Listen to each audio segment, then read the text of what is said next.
Good afternoon, everybody. Welcome to Doug Wanders of the Midwest. And today we are tackling the Anheuser-Busch beer tour in St. Louis, Missouri. Let's go check it out. Cheers. So this place is ginormous. The whole plant. I got about 5 minutes to my tour. This place is jam-packed. Nowhere to park. Finally found a place. Somebody left. Now we're going to get in there. There's the beer gardens over there. I'm sure we'll be joining that after the tour for sure for some tasting. But let's get in there and check out this tour. All right, made it inside.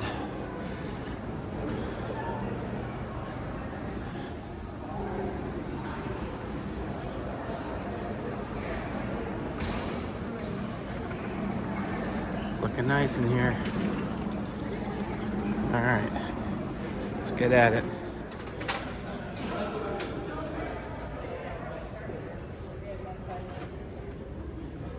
So this is where we wait for our tour.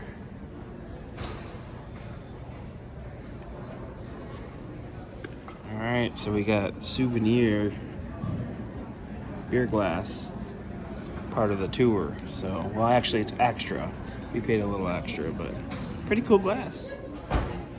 All right, guys, if you're on the Beer Master tour, you're reading about the wooden walls. And if you're on the Day Fresh tour, you're with me. What's up, guys? Hi, I'm Steven. I'm going to be your brewery ambassador today. We're going to make our way across our historic 100-acre facility here at the Anheuser-Busch Brewery in St. Louis. We've been around for a very long time doing what we do best, and we're going to show you a little round about that. But it's going to be about 7 city blocks of walking, so if anybody has an issue with that, please let me know. We will have 2 temperature changes on this tour, one hot, one cold. It shouldn't be that big of a deal, but if that becomes an issue, please notify me, and I will seek a remedy as soon as possible. Otherwise, please stay with the group at all times. There's no outside food or drink on this tour. If you have a sealed bottle of water, totally fine, but anything else has to be drunk or left on this tray right here because this is an active working brewery. We don't want to have any of that. There's also no smoking and vaping on this tour. However, you are at a brewery tour, drinks are covered. So, one last thing, please stay with the group at all times. As I said, I wear a fun neon hat for that very reason, so you can know where I am at all times. I'm also pretty big and I'm pretty loud, so that'll make it a little bit easier for everybody involved. But if you do decide to stray off from me and my funny hat, you'll be taking the Anheuser-Busch Heritage Security Tour. It's less fun, it's very short, see the back of the paddy wagon, but there's no beer.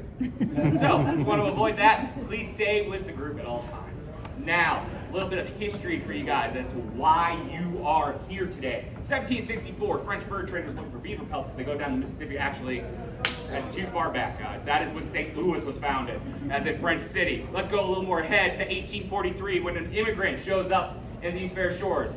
Eberhard Anheuser is from Germany. He is a businessman who makes his fortune in soap and candle making. And because of that, he does very well for himself here in St. Louis, the gateway to the West, where more people are heading out west and they need lights, and they definitely need to be able to stay hygienically clean with some soap. He does very well. He makes his fortune in it, and because of that, he decides, what's my next challenge? What am I going to do next? What's the next big thing for me? What's the next mountain I'm going to climb? Well, by the end of the 1840s and the beginning of the 1850s, a lot more of his countrymen from Germany start to show up here in the United States because of the revolutions back home. And they're all looking for a better life. And with them, they bring the tradition of lager beer brewing. And they all come settle in St. Louis because of various reasons that make St. Louis a hub for German beer. And he invests in one of those breweries. 49 of them have sprouted up by 1857. He invests in the Bavarian Brewery that was founded in 1852.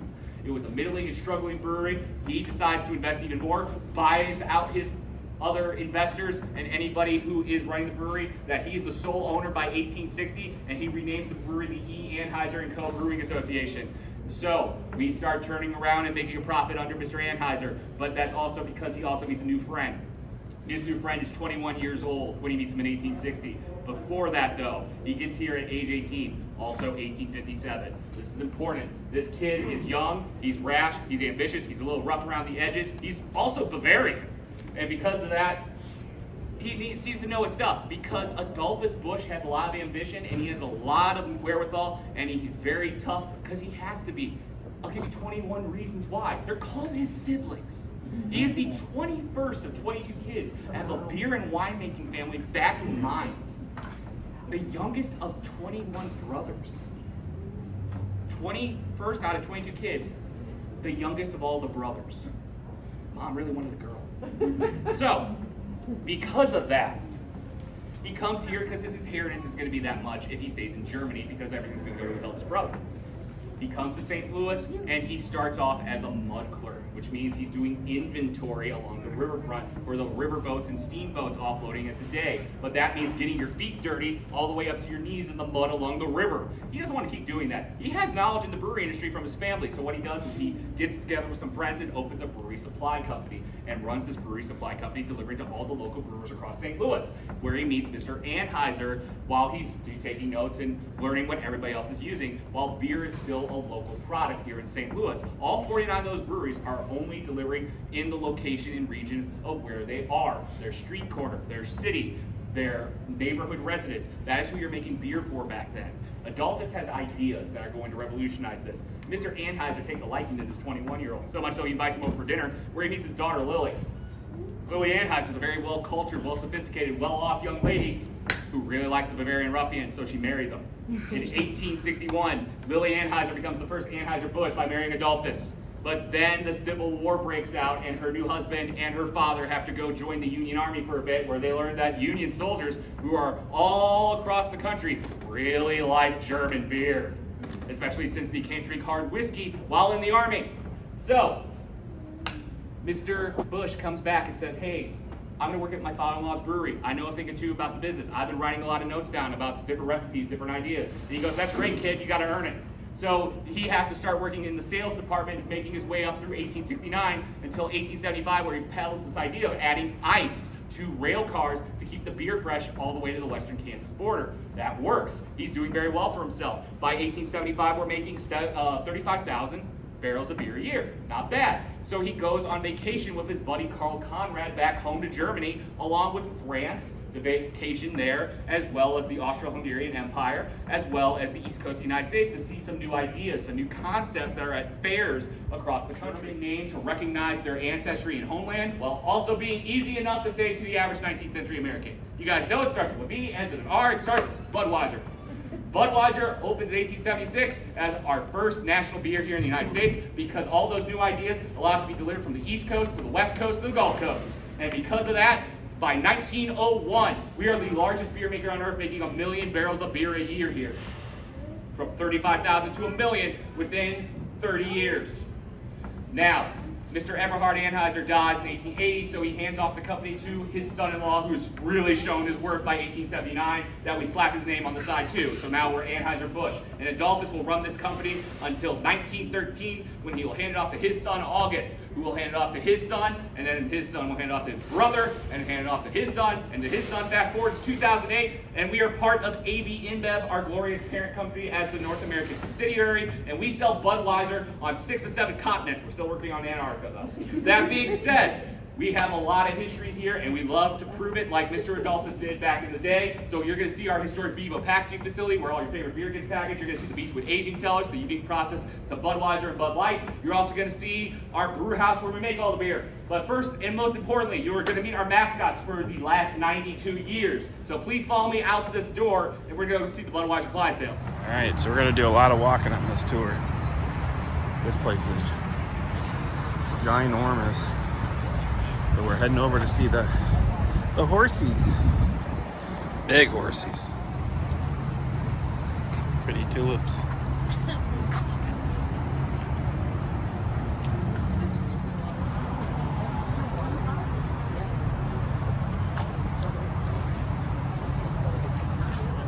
Yeah, they do. Fancy place.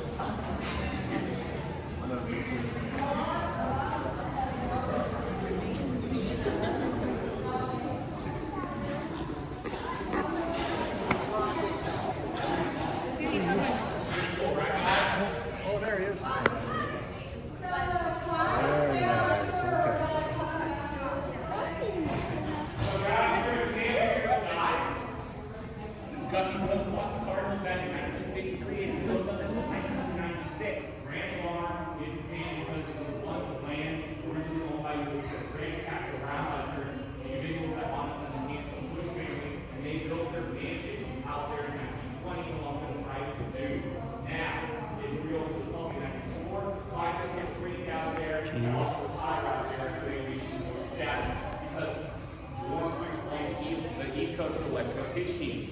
Now, when they are born down there in the springs, I mean, literally adorable. They're 3.5 feet tall and 150 pounds. Obviously, they're not that way when they grow up. After 4 years, when they're ready to join the hitch, they are 6 feet tall at the shoulder, 9 feet tall at the head, 18 hands tall. If you want to go into horse testing, and they weigh a ton. And I mean 2,000 pounds. These are 1-ton horses. And they eat like it too. They eat 12 pounds of nutritious mixed feed from our friends at Purina a day, 30 to 40 pounds of hay, because hay's for horses, and of course 30 to 50 gallons of Budweiser. Let's make sure you're all paying attention. Of course, I just need water. They're 21.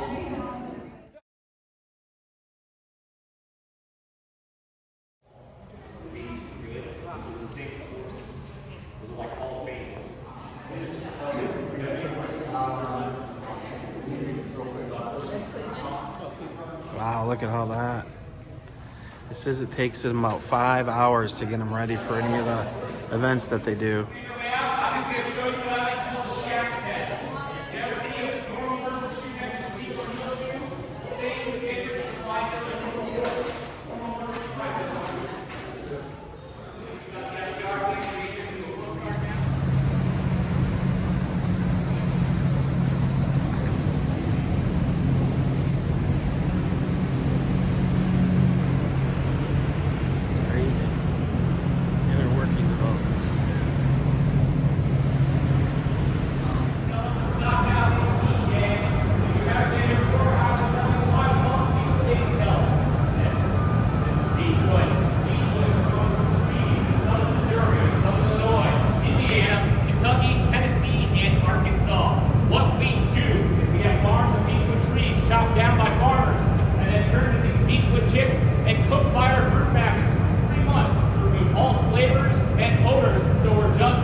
It's like a Willy Wonka town or something. It's crazy. Very cool.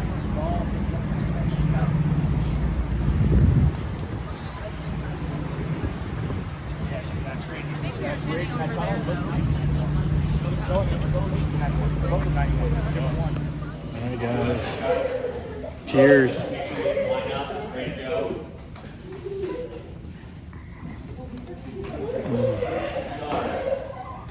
It's good stuff. A little Bud Light. Alright guys, so everybody's getting their beers. It's kind of a cool room where they bring in here and teach you about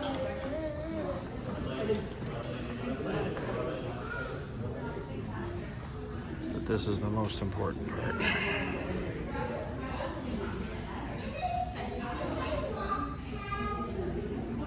You smell it? Get your hops.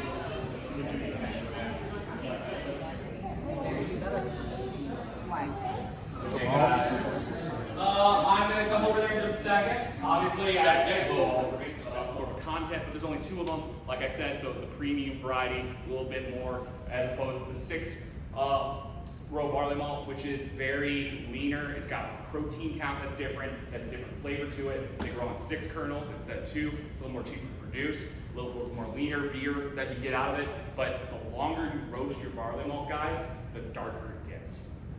So if you like dark beer, like a Michelob Amberbach, it's roasted longer, gets more flavors out of it, gets that little caramel out of it, gets a little chocolate out of it. The longer you roast it and what you roast it with determines the color of your beers.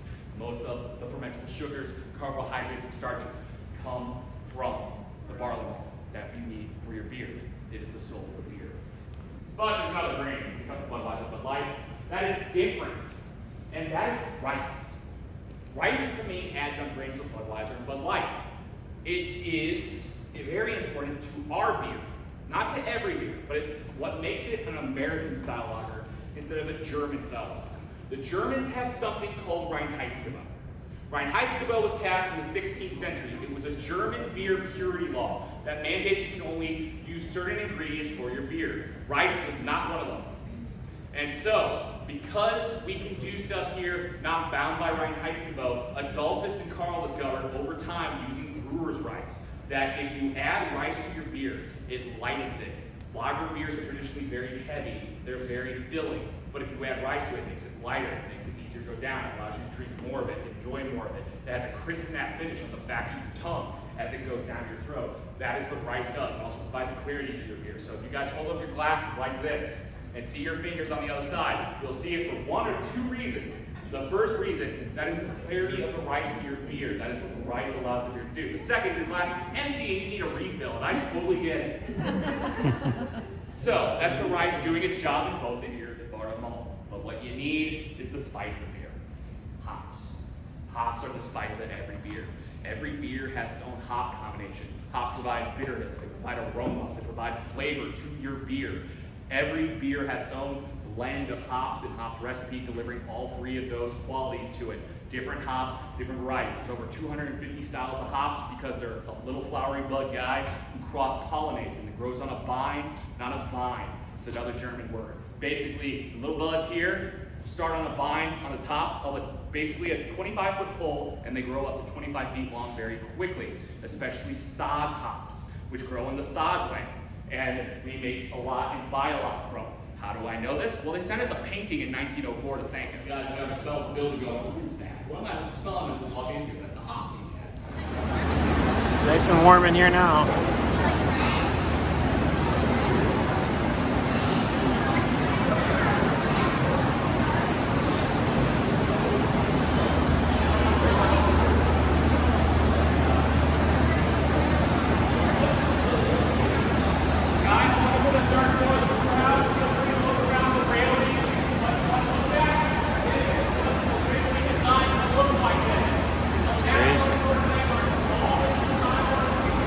Mashing process, mash tanks.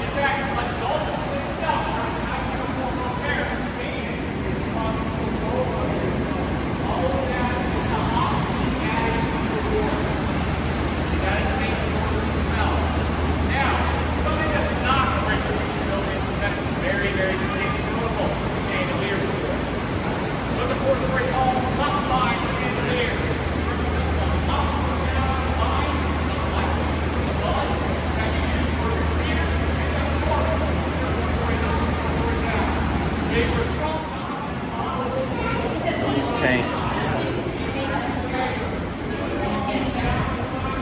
Brew kettle.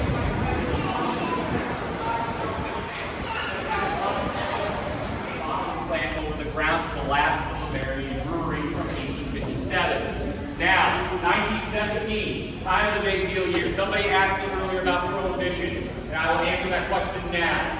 Basically, why is 1917 a big year? America ended the First World War against the Germans. And at that time, anti-German sentiment against German families, especially beer families, was at an all-time high and seized on by the temperance movement and their partners in Congress. So we knew beer was about to be banned at some point, as it was with the 1919 passage of the 18th Amendment and the Volstead Act that went into effect in 1920, so we could make our famous products for 13 years. Now, as an alternative to that, we invested heavily in one of our non-alcoholic malt substitutes, We had 2 at the time, but we invested in the one that was selling better. That was known as Bevo. We marketed it heavily. We made a beer garden restaurant in South St. Louis called Bevo Mill. It is still there today. We also have a mascot. We also had the bottling plant built specifically for Bevo. Bevo is a fox. Bevo the fox is modeled after Bernard the fox from the Grimm's fairy tale, who was said to be the wisest, most cunning animal in the forest in European folklore, who knew where to find the best time, the best drinks, the best food, which is why he gets to sit up there with a feather in his cap, chewing on a chicken leg. Classic Budweiser. How do I know that? Small cap. Look, it all starts with the empty bottle, making their way on the far right, making their way to a single bottle line of stream bottles, heading to the rinser. The rinser is going to flip every single one of those bottles upside down. The bottle gets one of the bottles that does the cap. Are they going to make the cap of the beer line out of the middle? Over here, and back. There's a lot of bottles being built somewhere, and they're all going to the same place. They're all going to leave our feet right here and heading down into the catwalk. Those are the lights right here. Those big guys are columns. Those bottles are sitting there resting after being out of the pasteurizer and out there that hot shower. And once they're done resting for a bit, they make their way to the labelers. And the labelers will then run all those bottles in single file. There you go around and over. That's the best way to do it. It moves up and down to the 60 carousel style and picks up 24 bottles at a time like a bowling pin. And once it does that, it packs them all into the box that came in the bottles. And those are all the All right, guys. So this is the beer garden where they give us some free beers. We're waiting for the Kona. They're out, so I had to sit down. But this is the cool little place. You get to sit after the tour. You can hang out, drink some beers. They're cool. We just got back from walking and it was pouring, like soaked. Thank goodness I had my jacket a little bit just to keep me from being absolutely like I stepped out of the shower. But bad weather. But what a cool tour, guys. What a cool tour. They gave us a free Stella. Each one of us. It's actually made today. So it's dated today for the freshness. How often are you going to get that, right? Tested, Bud Light, different beers throughout. So it was kind of a cool tour. Got to learn a lot about it, about beer making. I'm not trending in that area, that's for sure. So, but it was a cool tour, and I definitely would do it again. $15 a person, not bad. I mean, it lasted about over an hour. A lot of walking, so if it's bad weather, you might want to think about that. Or if you can't walk, you got to think about that as well. So, but hopefully you enjoyed the tour. Got to get a little history of Anheuser-Busch and how they make the Budweiser. So pretty cool. All right, guys, thanks for watching. Continue to wander. We've got lots of more videos coming and an announcement coming at the end of this trip about future. Wow, that was thunder. Wow. See, I said I made an announcement and I got thunder. That was perfect timing. Thank you, Jesus. Anyways, gonna be making an announcement about some daily vlogs coming up, and I will share some other great news too at the end of this trip as we're going along. So follow along so you can find out what the good news is, and I think it's pretty cool. All right, guys, continue to wander. Thanks for joining us for this beer tour. What a great experience. Take care now. All right, guys, so here's our samples. So mango, it's half mango cart, and then also the other, I think it's called a Cabana Boy. So it comes with Ultra and mango together. So you get each person gets a decent amount of beer on the tasting tour. So obviously it's not just tasting, but watching everything. But cheers. Cheers, go Lions, go Blue, and that's it for today. We're gonna drink these beers and chill and enjoy, and off to other things in St. So many other things in St. Louis to see. So amazing city, guys. I'm really excited that we came here, get away, and I hope you guys enjoy all the stuff. I got quite a few videos already filmed, so we're going to edit those. By the time you see this, you'll see quite a few more. So, all right, cheers to everybody, and a great Friday night and the weekend. And NCAA basketball's on. Hopefully everybody's catching that as well. Take care, everybody.